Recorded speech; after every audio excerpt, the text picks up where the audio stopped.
siang untuk semuanya. Saya doakan hari ini kita diberikan kesehatan sehingga bisa melakukan aktivitas seperti biasa. Baiklah, hari ini kita akan belajar tentang pembelajaran perspektif global. Hari ini kita akan membahas dan menjawab pertanyaan yang diberikan oleh dosen saya, Bapak Taufik, Eskom SPD GFIPD. Sebelum itu, perkenalkan dulu, nama saya Ambar Gamzami. Saya adalah mahasiswa S1 Fakultas Kedokteran dan Ilmu Pendidikan jurusan Pendidikan Guru Sekolah Dasar di Universitas Terbuka. Baiklah, hari ini kita akan membahas dan menjawab pertanyaan. Ada 3 poin di sini. Yang pertama, apakah Indonesia siap memasuki masyarakat yang terbuka, terutama dalam bidang ekonomi dan bidang politik? Yang kedua, ditinjau dari perspektif global, penerapan dan pemanfaatan iptek atau ilmu pengetahuan teknologi dalam kegiatan ekonomi untuk mengelola SDA atau sumber daya alam menimbulkan dilema.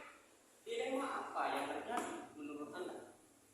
Yang ketiga, poin ketiga adalah jelaskan contoh nyata yang terjadi akibat ketergantungan antar negara dan bangsa di dalam berbagai aspek. Baiklah, kita akan menjawab dulu dari poin nomor 1. Apakah Indonesia siap memasuki masyarakat yang terbuka, terutama dalam bidang ekonomi dan bidang politik? Masyarakat terbuka di sini adalah masa era globalisasi. Kita harus pahami dulu, masyarakat Indonesia itu sudah sejak lama hidup bersama dengan budaya asing. Apalagi saat ini ditambah dengan globalisasi yang tengah terjadi.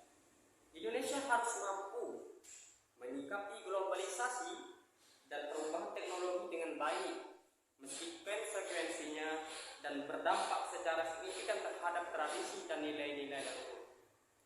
Tentu saja, Indonesia harus siap memasuki masyarakat terbuka atau era globalisasi. Bentuk kesiapan bangsa Indonesia dalam menghadapi globalisasi yang ditandai dengan masyarakat terbuka, di antaranya adalah berpikir global dengan bertindak lokal dan cinta produk dalam negeri. Dan diperlukan pemahaman dan sikap menjadi acuan bertindak di masa sekarang dan masa depan. Dalam kondisi global yang penuh dengan kesenjangan masalah dan tantangan baik ekonomi dan politik, pengembangan dan pembinaan akhlak menjadi kunci penyelamatan kehidupan dengan lingkungan, sehingga akan berdampak dalam bidang berdampak baik positif bagi negara seperti dalam bidang ekonomi. Makin banyaknya dan berkembangnya bisnis dalam dunia industri bisa dan dapat meningkatkan peluang di sektor pariwisata yang ada di setiap daerah. Sedangkan dalam bidang politik, semakin sadarnya serta meningkatnya terhadap hak asasi manusia yang ada di setiap negara dan menimbulkan rasa nasionalisme sesama terhadap negaranya semakin meningkat.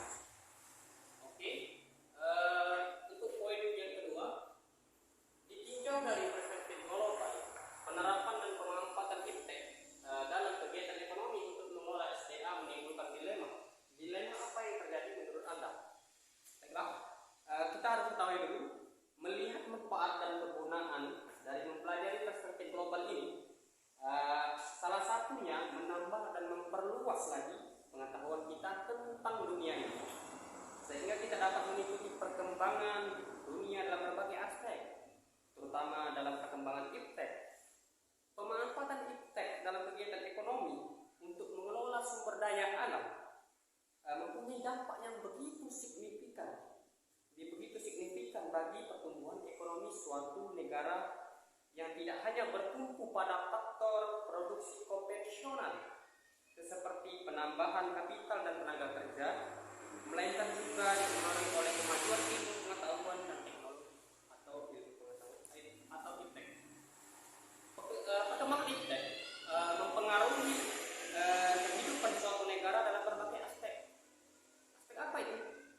Yang satu mulai dari bidang politik, bidang ekonomi, bidang sosial budaya, pendidikan, hukum, pertahanan dan juga keamanan suatu bangsa.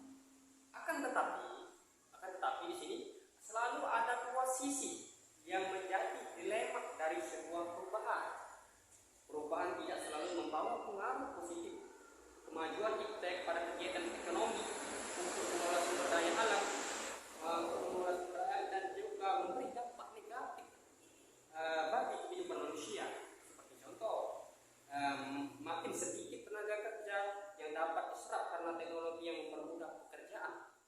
Akibatnya pengangguran meningkat dan produk lokal yang tidak bisa bersaing akan kalah dengan produksi impor. Karena diterapkannya perdagangan bebas yang tak mengenal batasan negara. Koperasi yang banyak digunakan untuk sektor ekonomi rakyat yang tak mampu bersaing dengan tingkat, ditambah berkurangnya subsidi pemerintah. Tautan antara pembangunan iptek dengan pembangunan ekonomi terjadi ketika teknologi yang dihasilkan dapat mendukung dalam kegiatan ekonomi. Sebaliknya, kemajuan perekonomian dan peningkatan persaingan juga akan menciptakan kebutuhan teknologi baru agar simbiosis mutualisme atau saling menguntungkan antara pembangunan iptek dengan pembangunan ekonomi dapat terbentuk. Maka pengembangan teknologi perlu berorientasi pada kebutuhan atau persoalan. Baiklah, yang ketiga, jelaskan contoh nyata yang terjadi akibat ketergantungan antar negara dan bangsa dalam berbagai aspek. Ketergantungan antar negara merupakan aspek yang penting karena menunjukkan gambaran masyarakat satu dengan lainnya. Bentuk ketergantungan ini antara bidang yang terjadi pada sebuah masyarakat serta pengaruh yang ditimbulkan dari perkembangan antar bidang tersebut. Oleh karenanya, sebuah wilayah atau negara dapat menuju keseimbangan hubungan akibat dari proses ketergantungan ini yang mempengaruhinya mengenai implementasi ketergantungan di berbagai bidang seperti di dalam bidang ekonomi, sosial, dan agama. Baiklah, yang pertama kita akan membahas tentang ketergantungan ekonomi dalam ketergantungan ekonomi antara negara.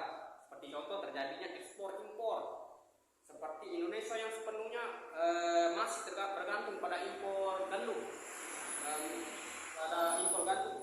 Mengutip dari Biro Pusat Statistik Indonesia (BPS), 4 negara teratas pengimpor gandum di Indonesia itu adalah Ukraina, Australia, Kanada, dan Amerika Serikat. Yang kedua adalah ketergantungan dalam bidang sosial. Negara-negara lain, seperti contoh negara-negara lain memberikan bantuan baik uang ataupun tenaga medis untuk membantu korban pada peristiwa tsunami Aceh pada tahun 2004. Itu contoh dari ketergantungan di dalam bidang sosial. Yang terakhir adalah ketergantungan dalam bidang agama. Kita ketahui adalah PBB atau Perserikatan Bangsa-Bangsa mengirim pasukan ataupun delegasi perdamaian keagamaan ke daerah konflik yang terjadi antara Palestina dan Israel. Mungkin itu saja dari jawaban yang saya sampaikan. Saya harapkan semoga apa yang saya sampaikan bermanfaat, dan saya mohon maaf bila ada tutur kata saya yang salah. Saya ucapkan wassalamualaikum warahmatullahi wabarakatuh.